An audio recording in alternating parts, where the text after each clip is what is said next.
What's going on, everybody, and welcome to the second part in the Build from Scratch Nanochat series, where we will be implementing the RegexTokenizer. So let's give a quick summary of what we're doing in today's video. So unlike basic tokenizer, we'll be adding a regex pattern, which will split the text that gives us a better semantic tokenization. That's what step 2 actually says. And then we train on these splits, which we'll call chunks, to avoid any cross-chunk merging, which once again will be elucidated further in the video. We'll also add a save and load method such that these tokenizers that we train can be persistent across programs. They don't just disappear after we run the program and it's over. We can actually save them as a serialized in a serialized format with Pickle. And then also an improvement to the merge function. And before I get into the key idea of regex splitting, there's a few housekeeping items which I'd like to go over. So first of all, I didn't get to show a demo kind of from the last video of how the compression ratio gets better and better as you add more merges to your vocabulary. So let's quickly show this through an example. So we don't want 250, but let's do like 259 and then 300. So we're training two tokenizers on the same text, one with a vocabulary size of 300, another with a vocabulary size of 259. And I should be able to just comment all this out and then see, if this will run properly. Okay, Python, I know you don't like me, but let's actually quit, please. Okay. So we're in the correct repository. We want to run bp.py and see what happens. All right, so that's pretty cool. As you guys can see, in the first example where we have a larger vocabulary, we are almost compressing. I was going to say almost 1/2, but it's not actually 1/2, it's 1.65. So like I guess 2/3, because it's 6.6. From 616 to 372, and then when we have a smaller vocab size where we're actually only able to add 3 new terms, then we're still having some compression, almost 10%, but nowhere near the compression rate when you have a larger vocab size. And one thing worth noting is that like GPT-4, for example, had a vocab size near 100,000. So it is a hyperparameter, as I mentioned in the last video, and it can be tuned. We'll probably get into that later on, or maybe not, because we'll likely just use the default Nanochat vocab size because we are building Nanochat. And then one other thing that I did incorrectly, maybe there's another thing after, is this. So as you guys can see, I have assert self.vocab size greater than 256 initially. And this means that if you choose a vocab size of 256, it throws an error. And the reason I did this is because this would just train a tokenizer without tokenizing. It would just use the default 256 byte strings. And you know, in the video I said that's incorrect, but technically it isn't. Like, you just get a tokenizer that was not trained. So yeah, this is just a quick correction in the inequality sign here. So that's one other housekeeping that I wanted to do. And now if I grab the actual tokenizer from Nanochat, which is our end goal. So if you come here and if I go git remote, you can see that we are very well on Karpathy's Nanochat. And in the tokenizer pie, it has 2 implementations. So one is Hugging Face, which as you can see is really confusing. So we're not going to do that at all. And another one is the Rust BP tokenizer for training and tick token for efficient inference. And tick token is a library made by OpenAI. You may have heard of it. And they implement inference in C. So you can just give them an encoding and it'll be much faster since it's at a lower level language. And this is what we're going to do, except we are going to make it's going to be a Python BP tokenizer for training and tick token for efficient inference. And this is because, well, I don't know how to code in Rust, first of all. And I think most people know how to code in Python as opposed to Rust. So it'll just be more accessible if we do it that way. And while the training will be slower, that's a one-time cost. And the inference should be the same as it is in regular Nanochat since we're using the same tick token library later on. I just wanted to just mention that. And also the fact that if you go to the git log of this repository, like you can see that it's changing quite constantly. So we won't always have like the latest version of Nanochat, since it is like a shifting objective, but we want to just get the atomic pieces of what this repository represents to get like all of the benefits without like overfitting on strange details which likely are not important. So let me get this out of the way. Those are the two things that I wanted to mention here. So now let's come back and explain the regex splitting concept. So the key idea is that regex splits text into categories, which are words, numbers, punctuation. And this is done before byte pair encoding to prevent cross-category merges. And the result is that, well, at least GPT-4 and any other tokenizer, which would be all state-of-the-art tokenizers would use this, is that tokens are more useful to the model, and it allows for better generalization and even for the human easier interpretation because you don't have strange merges. So if I come in here into my Python interpretive shell, we can show this in a interactive manner. So I already kind of loaded these things already. So first of all, you can see this. It's called the split pattern. And what is it? It's a very long regex string. So in Python, regex strings are denoted by R and then the string, just as like a binary string is denoted by B and F string by F. So kind of cool. Anyways, and you can see that if you don't know how regex works, there's essentially a lot of OR statements here because a vertical line in regex represents an OR.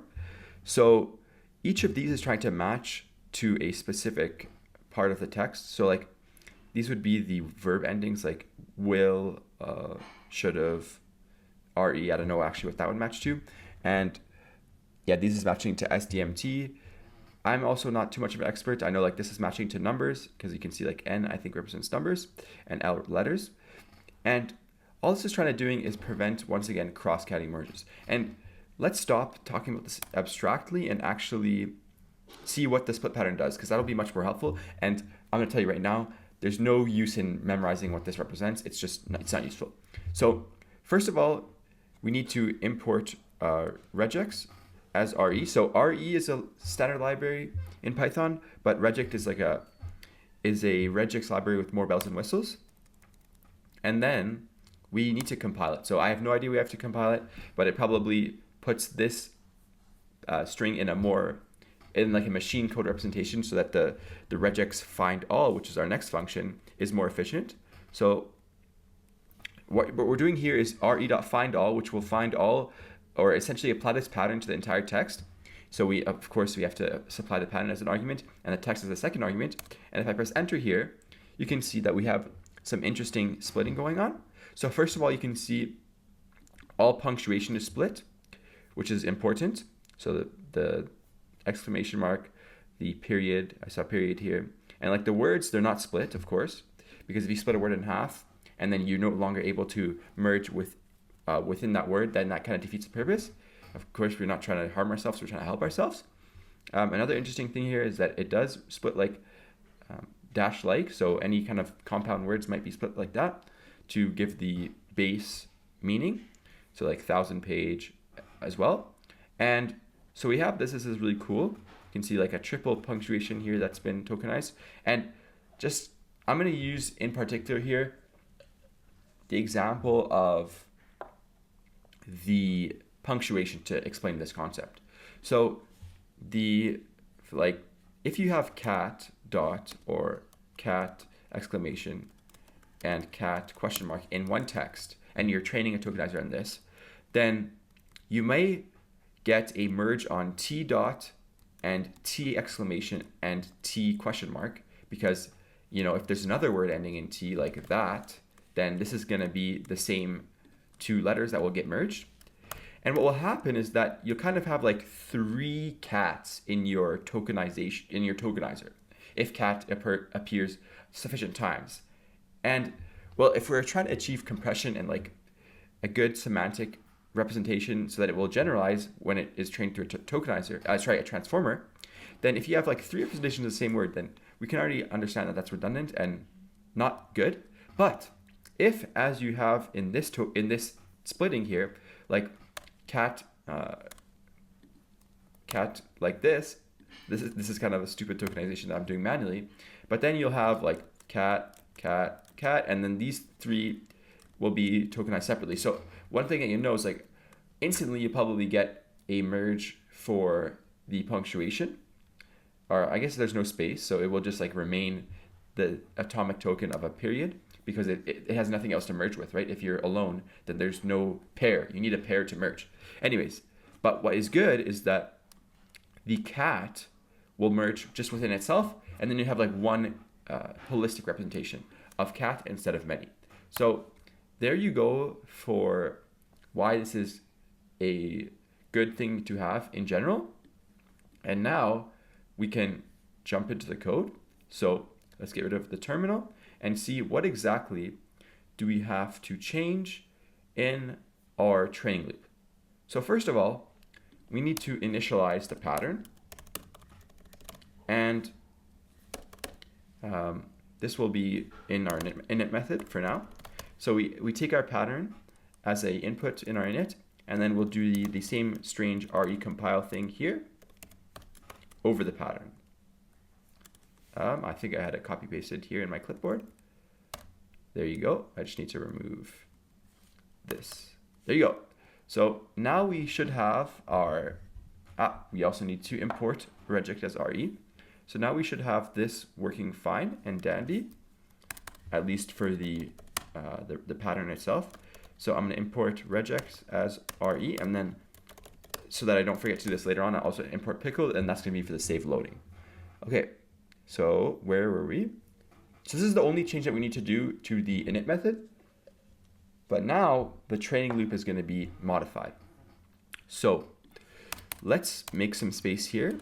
And before we can encode, we need to first do this. So we're going to call it chunks out this entire video, essentially the different patterns that we get. So this will be refind all over self.pattern, which we just initialized here, and it's the compiled version, and the text, which is the same. And then we'll have to modify this downstream. And just as we talked about here, instead of just the text by default, you will get this. And then now we need to have a for loop and get our encoded chunks. So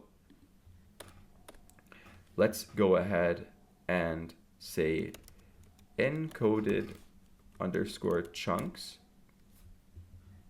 equals, and we have to apply this to the entire text.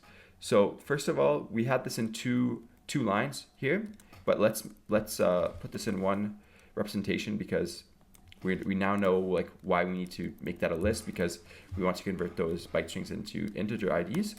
So we have this currently, but we need to do this chunk times. So let's do a list comprehension here for chunk in chunks. So as it stands, this list comprehension is literally nothing. It just repeats the list. It's saying chunk for chunk in chunks. This is the most efficient code you've ever seen. But now what we can do is take this and put it in here. So what will happen here is we'll put this, but instead of text, we have a text chunk. So actually, I think it's more semantically correct if I call this text chunks, because they're not encoded yet. So let's just be really specific here, and even let's come in and call this a text chunk as well. So now we have our encoded chunks, which is good, and we're good now for the preparation, except we also need to change the for loop itself. So what's going to change in the for loop? What you'll see first of all is that get pairs, if we come up here, it expects a list. Okay, it doesn't have the type check, but it is a list because initially we had the IDs, which was just the encoded IDs that were in UTF-8 of our text. But now we have a list of lists, right? We have a list comprehension which gives us a list of lists.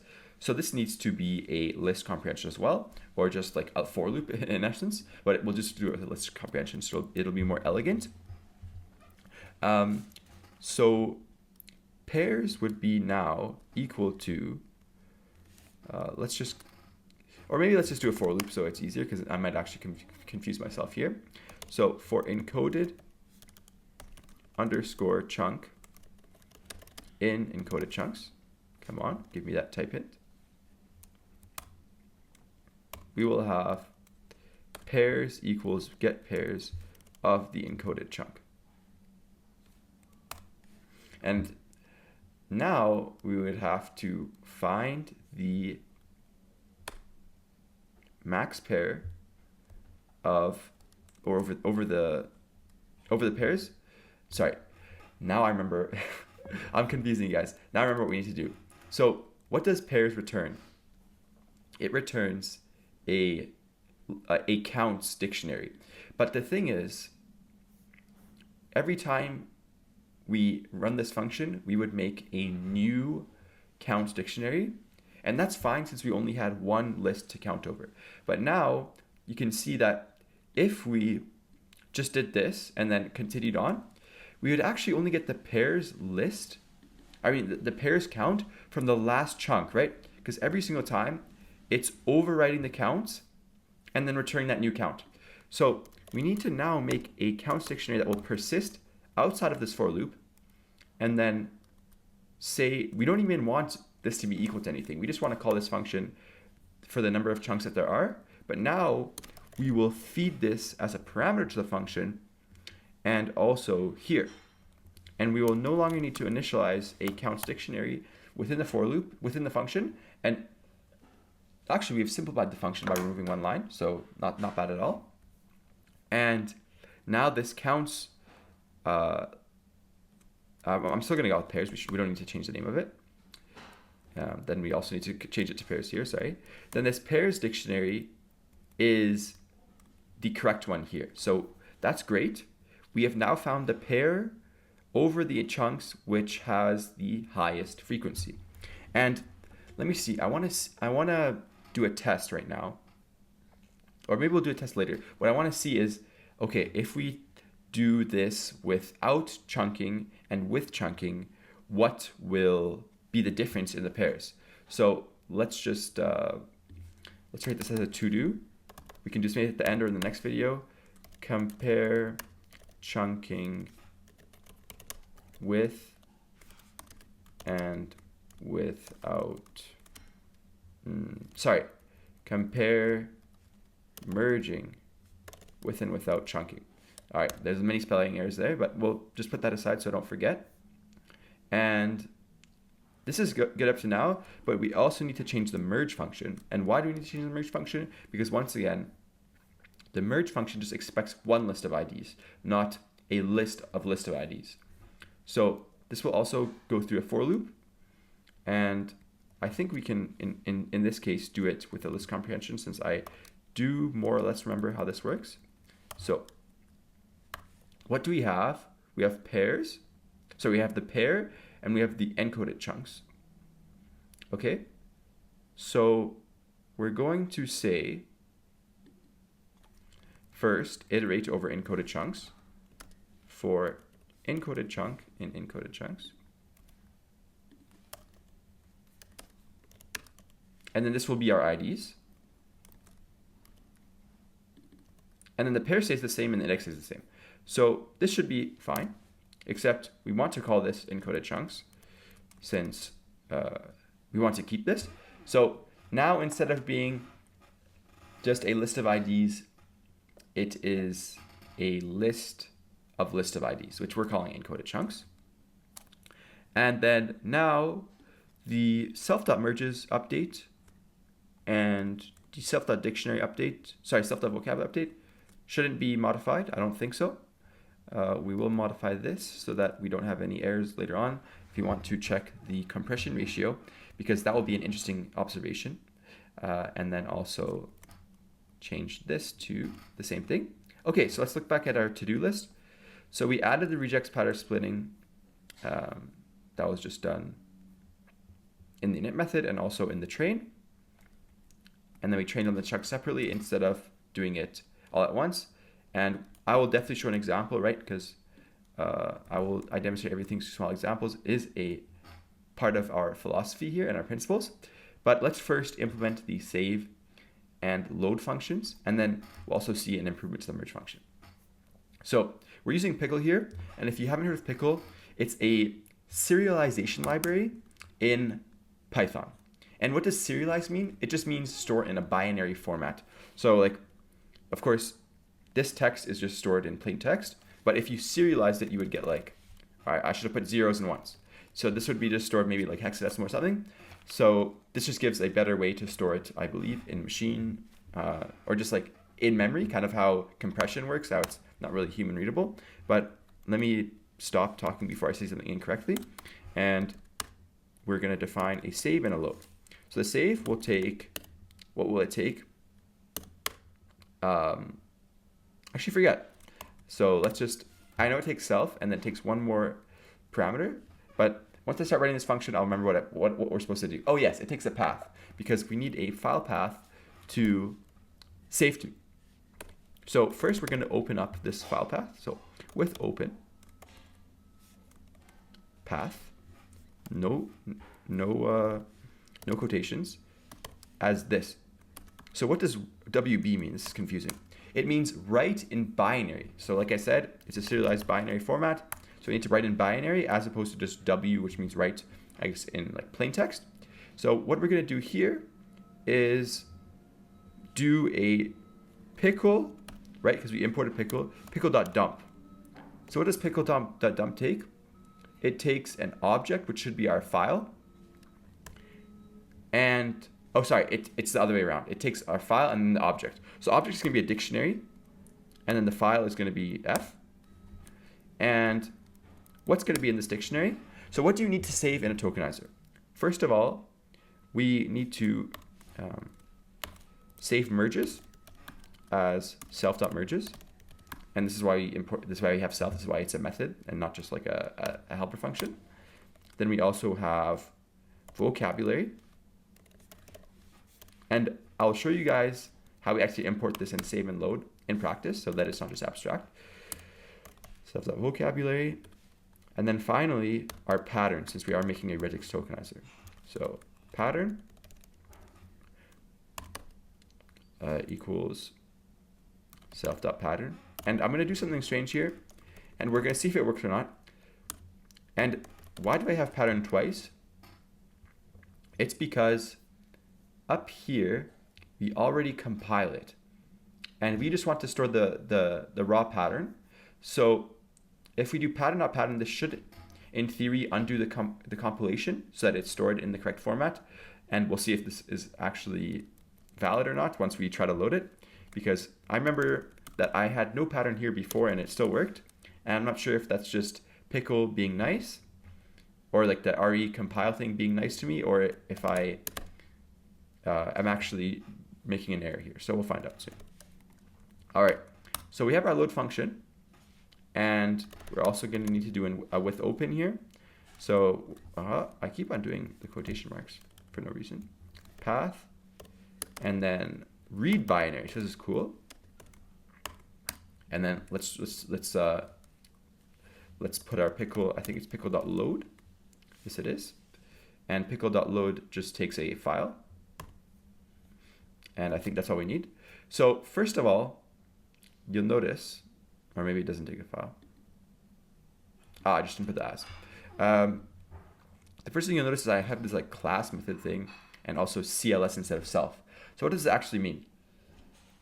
In Python, you have something called factory methods, which act on the class itself instead of an object of the class.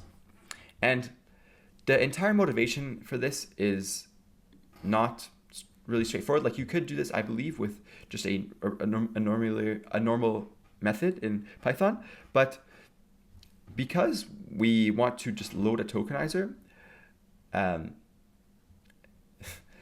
yeah, this isn't really obvious why you want to do this, but just trust me for now. And when we actually load it, you'll see that it kind of makes the loading of the tokenizer easier. But all you need to know is that we're acting on the entire class instead of just a single object. And that's why you have to change it to CLS instead of self. Okay, so now we also need to initialize the tokenizer. And so what this does is that when you call tokenizer equals CLS, essentially CLS is equal to, well, I haven't changed it yet, but it should be RegexTokenizer. So that's the new name of our class, and it's no longer called basic tokenizer.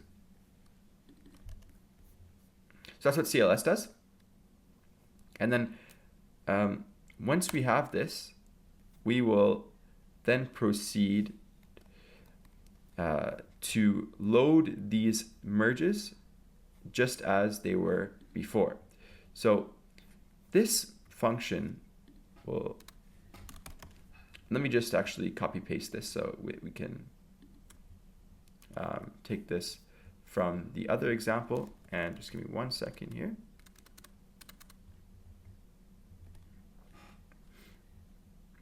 I don't remember how to do the load, so what we're going to do is we're going to go and cat our file. Okay, so you have to excuse me for this, but let's go into tokenizers. Guys, we're choking, I'm sorry.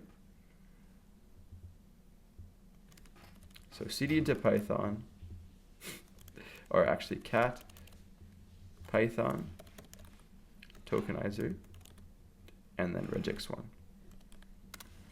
So, okay.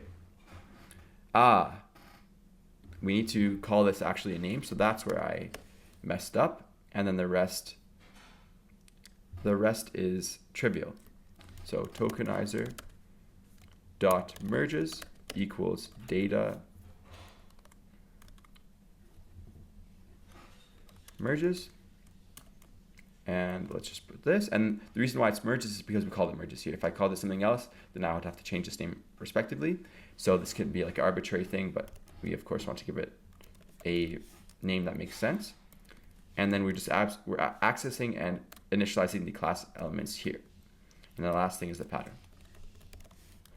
Okay, so sorry for the blank there, but we do now have our tokenizer, and I think we need to return it as well. So we need to return our tokenizer. There you go. So these two methods now should respectively save and load tokenizers. So if everything is done here, then we'll just go over the improvement to the merge function and then actually show everything that we've just done in practice. So what am I talking about when I say the improvement to the merge function? Well, interestingly, in the repo which inspires this tokenizer called MinBP by Andrei Karpathy, I'm talking about the encode, not the merge function. So we can improve the encoding function. And how is that? Well, instead of having this while loop which had that strange min, which we talked about last video, all we have to do is iterate over the pairs in the self.merges dictionary. And since Python dictionaries are guaranteed to store their values, since like Python 3.7 or whatever, 2.7, in the order that they're inserted in, then we're guaranteed to have it in the correct order. And then we'll just call the merge function over every single ID. And since it's in order, then it will, as far as all my due diligence, it will do this without having any merges incorrectly placed. So as you can see, this greatly simplifies the encoding function. And then also what it does is, what else does it do? It actually makes it faster as well in terms of the coefficient. So if you'd like to go to issue number 100 and see more about this, then feel free to do so. And let's go and improve our encoding function right now. Okay, so we have encode here, and we still want to encode as a list of UTF-8 bytes, but now we can kind of just delete all of that and say for so what was the format of merges? Let me just remind myself. So it's from pair to index. Okay. So for pair, comma, index in self dot merges the items. And we'll just go ahead and call merge. Why don't you come up? There you go. We will merge the IDs, and this will be equal to IDs since we want to change it. Merge the IDs for pair at index. And I think that it is it. So you can see how much we've simplified the encoding function. And right now, maybe you've thought of something strange. As we modified merge, because it just takes a list of lists, right? Then, and what I'm talking about here is in this part of the code, right? We modified merge so that it, instead of taking a list of lists, which would give an error, it now still takes a list since we have this list comprehension here. We need to do the same thing in this section. So what we're going to do is rename this encode chunk, and this will now be a private member function, so it'll never be called outside of the class itself. And now we're going to rename encode to do what essentially is done by this list comprehension here. And it's just kind of makes more sense to do this as a helper function, to just like split up these two concerns. Okay, I ran out of memory, but we're back now. And what we need to do here is kind of copy the train, which is to say, we need to first do the re find all, and then get the encoded chunk. So I kind of can just copy paste this in encode, because we're doing the same encode at the beginning of training as well as in our encode function itself.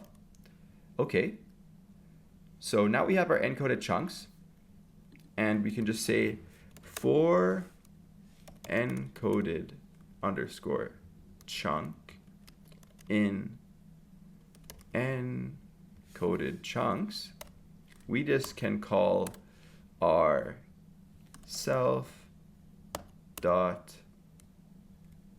encode chunk method, and here I have text still. So we can either choose to encode before or after, so that I don't have to change this to no longer be text.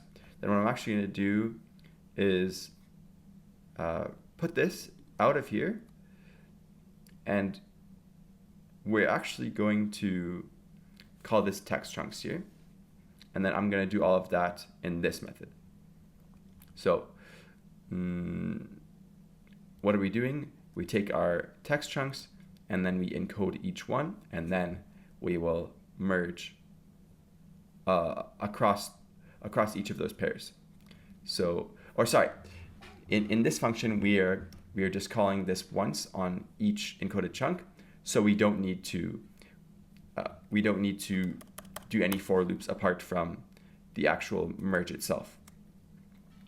And I'm just going to call this, what did we call it? For pair index in self.merges.items, we'll merge, and I need to call this IDs. Okay, so this should be fine. And then we are just going to say for text chunk in text chunks. So that was confusing, so I apologize, but in essence, I think we still have a problem here. We don't also have a return, do we? No, we don't. So let's say, okay, for text chunk and text chunks, we're going to first encode that. And then we need to define a new list called encoded underscore text. And then let's extend every time that we do this, the text by the encoding that we've done. So let's return encoded text at the bottom so we don't forget.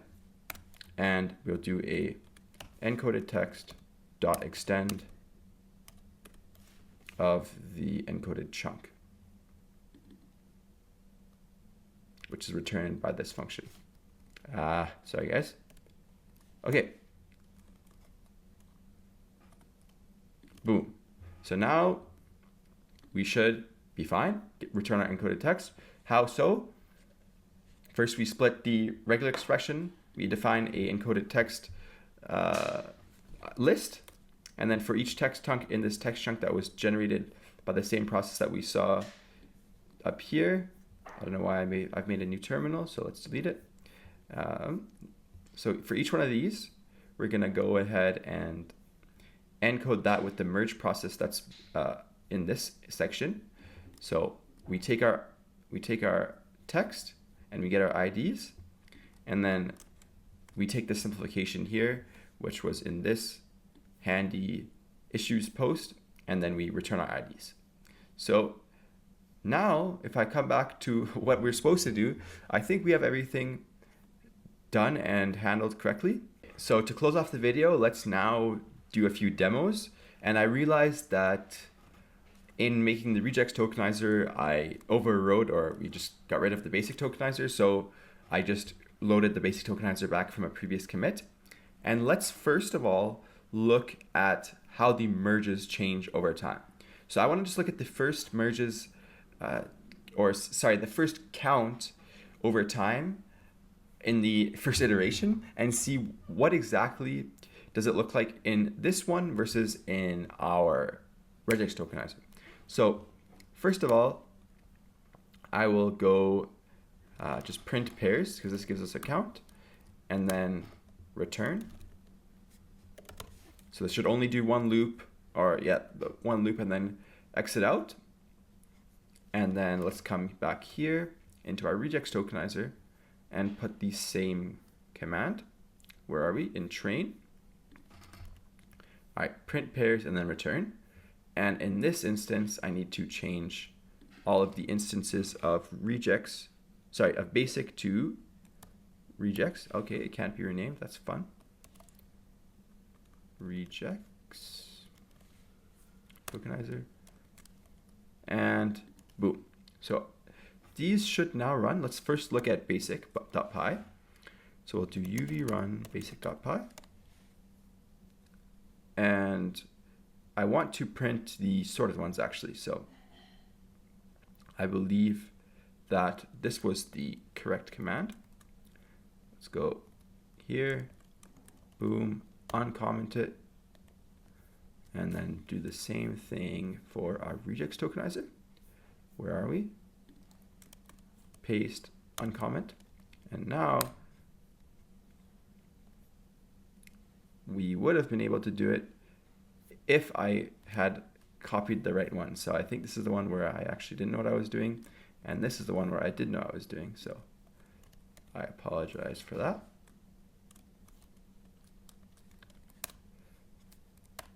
Okay, so these are the 10 top rated tokens in basic.py, and let's do the same thing for bp.py. And I have actually not run this yet, so there might be bugs. Ah yes, okay, we need to supply the pattern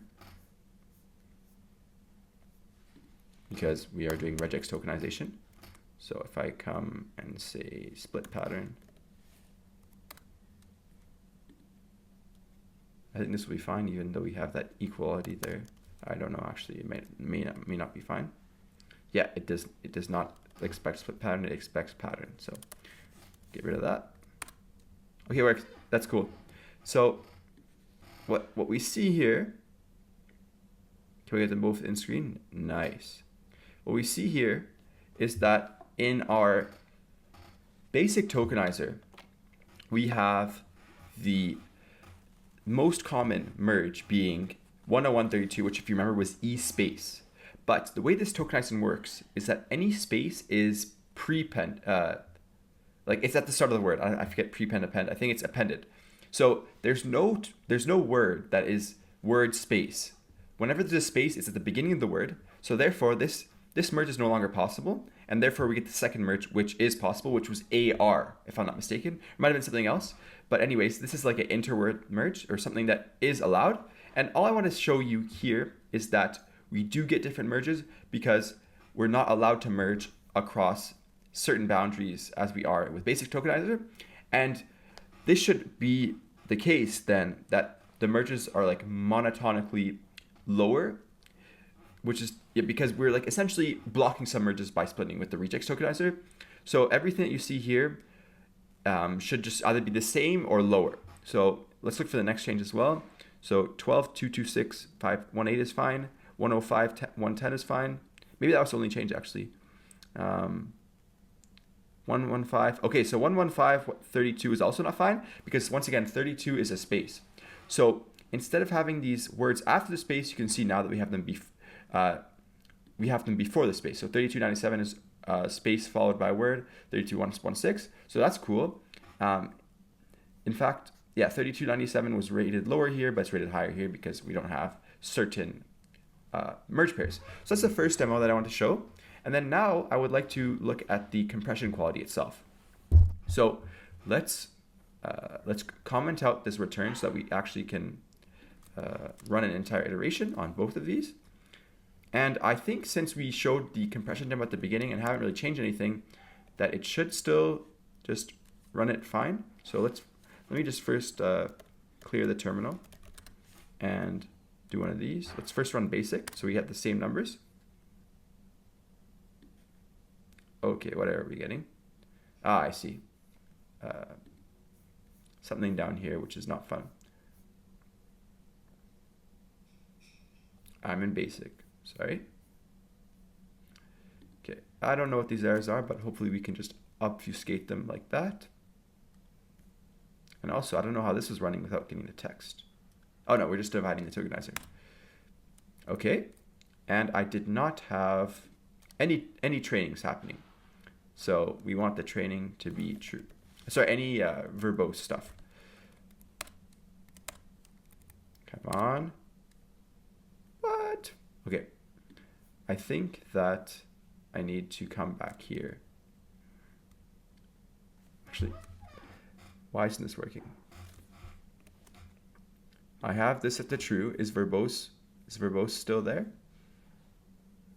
All right, this is very strange. I have verbose at the true in my training loop, but it's not printing out anything.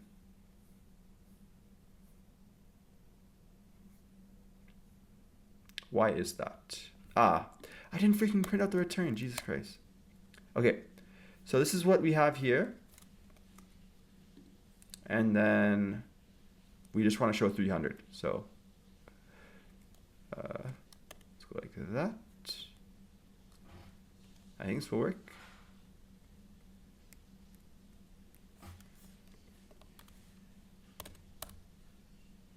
It does not work. Okay, I think we have a bug in this case, unless we didn't also comment out the return.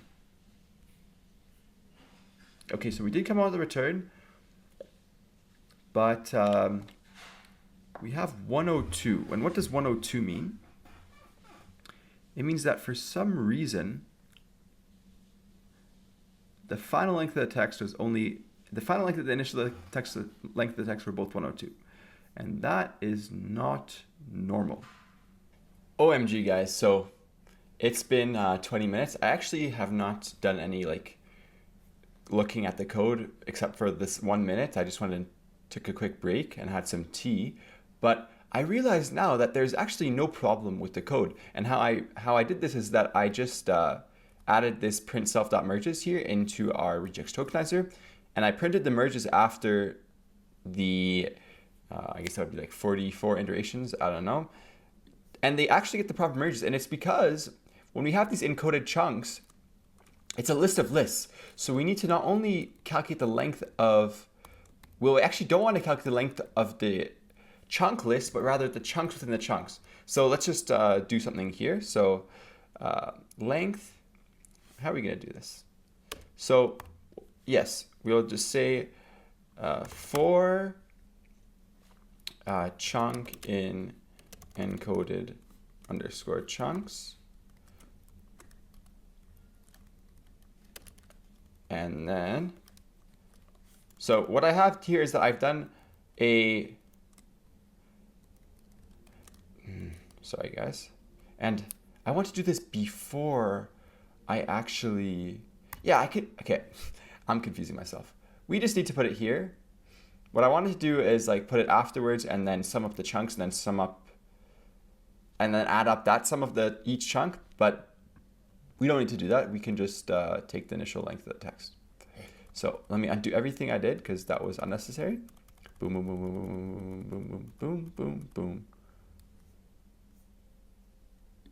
So length initial equals length of, or actually no, forget what I just said.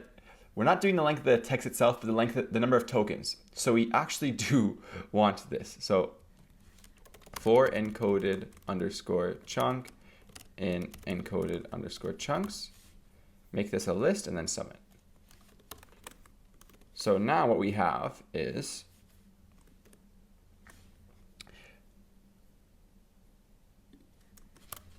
we have every single encoded chunk being length, which will give us its length in the encoded chunks, and then we take the sum of that. So that should give us our initial length. And if I even run this now, we can see 616, which is correct.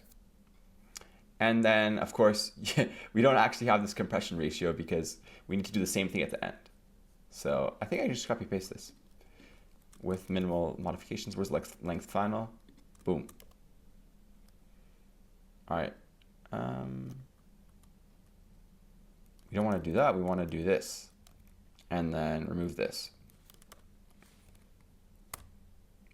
Okay. So now we have something to work on, and then let's do UV. Oh, not cap locks. Let's calm down. Boom. Okay, this is really cool, guys. Okay, we have first of all the same initial length, which is really cool and nice, and this makes sense because the initial tokenizer is the same. It's just the 256 tokens. Sorry, the 256 merge bytes that are the initial ones from UCF8 being 256 different representations for 8 bits, which is 1 byte.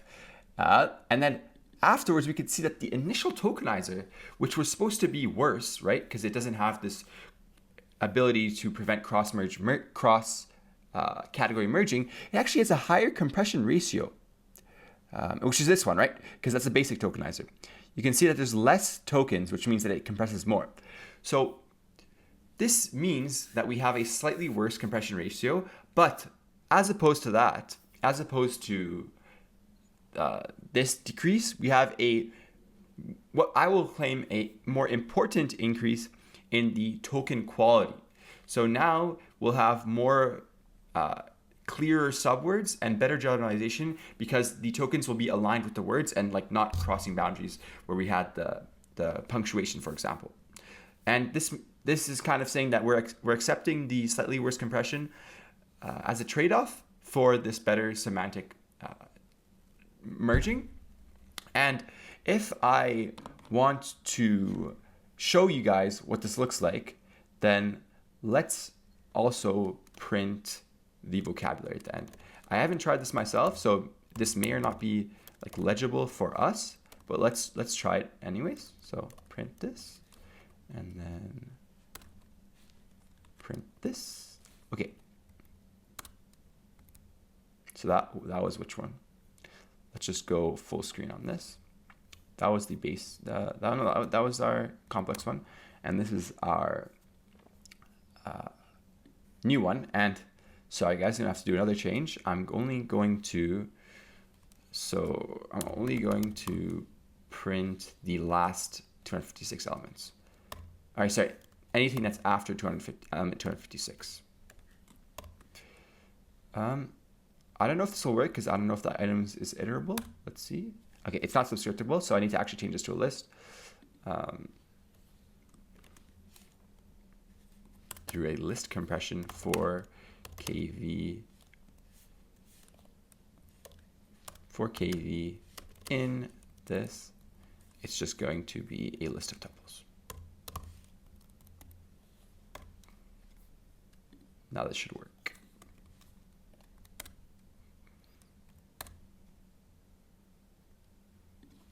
Never mind. What's going on? Okay, we have this. Hey, why isn't it printing the rest of the vocabulary? Are we not updating the vocabulary? We are not updating the vocabulary. That's funny. Okay, I accidentally commented the wrong thing, and that's why earlier on the video we didn't get that working. It's because I didn't comment out the return. Is this going to work now? It is going to work now. So now I'm going to put the same thing here, and this is going to be a cool observation as well. We're kind of putting a microscope on this model, on this tokenized model, and seeing what's happening, and I'm hoping that we're going to do the same thing over the transformer as well. Okay, so this is the basic one, and then this is the the regex BP one. So you can see here we have a dot space, which once again is kind of crossing boundaries, whereas in this case, since we do just get rid of the punctuation instantly, if I come back up here, oh no, we don't have it, it's too far away. If you guys remember, in this pattern, which is down here, sorry, we instantly get the punctuation out, which is in which line? This line here, like the punctuation, it just is removed, and therefore there's no merging that happens within the punctuation, as opposed to this dot space. You can also see that Unicode in both of them should be pretty well highlighted. I'm not sure what this string is. It must be some other special Unicode string from like the emojis, because yeah, there are emojis in this text. Otherwise, I think for the size that we've done, like you can see that the exclamation mark space, which is not existing in this text. So you're just having more like alphanumeric stuff here, which is good, as opposed to kind of space punctuation. And I'm not sure if there's any other merged punctuation here. What I would encourage you guys is to do this on your own. I might just quickly do a 400 on each one to see if we get any more profound kind of cross category merging that we don't want. And wait, let's do one more thing. Let's only print the last 350 so that we can see really like what are those late stage merges looking like. And look at that compression ratio. That's pretty cool. I think that would be like, I don't know if that would be too compressed, but you have a 2.5x compression ratio. I would like to know what the compression ratio is on the tokenizers used in the Sailor LLM. So if you know what that is, then definitely comment it below. Okay, so here we have our BP tokenizer, the last 255 tokens. Some strange stuff being merged here, or I guess it's just not really able to be displayed by the print function in Python, but I don't actually know why it's like that. Okay, I think I put a too high tokenization amount, so this doesn't seem to be any amount useful to us, but the crux here is that we can prevent these cross category merges. And now the last thing that I want to show you guys today is the load capability. So we're now going to do tokenizer.save, and then we need a path. So I'll just say tokenizer, and then we should also call it a pickle file. And let's see what happens when we run BPE. I don't know if I gave it the, let's see. Error, read-only file system. What does that mean? Let's come to our save method with open write BSF. Why is it saying that? Maybe I need to give it the full path.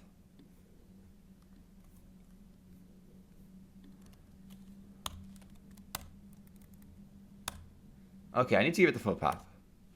And then now you can see we have the tokenizer.pickle. And then if I close this, so we've saved it now. And then if I even try to open this, it should be open anyway with our built-in text editor. Yeah, it's not really legible. It's like serialized. You can see actually like the pattern string. So this does confirm that the pattern.pattern does remove, like uncompile it. We have our vocabulary and our merges. So there's some things that are legible here, but most isn't. And then we're going to load it. And we also need to equate this to tokenizer_load. And we want to see if it works or not. So let's do this. Tokenizer.load. And then we want to give it the path, which will just be this since we saved it in the previous line. Okay, and then now we want to do, instead of doing this, let's just go for the classic sanity check, which is the encode decode with our tokenizer load. And see if it works. Okay, we're missing something. Yes, we're missing a vocab size and a pattern in our CLS here. Okay, so we're gonna fix this later on, but for now, let's just initialize this to the things that we had here. So let's put 300. Essentially, what's happening is that since we're initializing an object here, we haven't supplied it with its constructors, so we need to do that. And is this the same text? It is, our hello. So you can see here that with our loading capability, we're now able to have a persistent tokenizer that is a pickle serialized format. And yeah, it's definitely that one, because as you guys can see, we are no longer even using tokenizer, only tokenizer. Hold on. Oh, we need to first initialize the tokenizer, and then we're saving it, and then we're loading it. So hopefully you're convinced that this works. This is kind of a messy file right now, so we'll probably clean this up. And then in the next video, we're also gonna add special tokens and perhaps some other features. So stay tuned for that.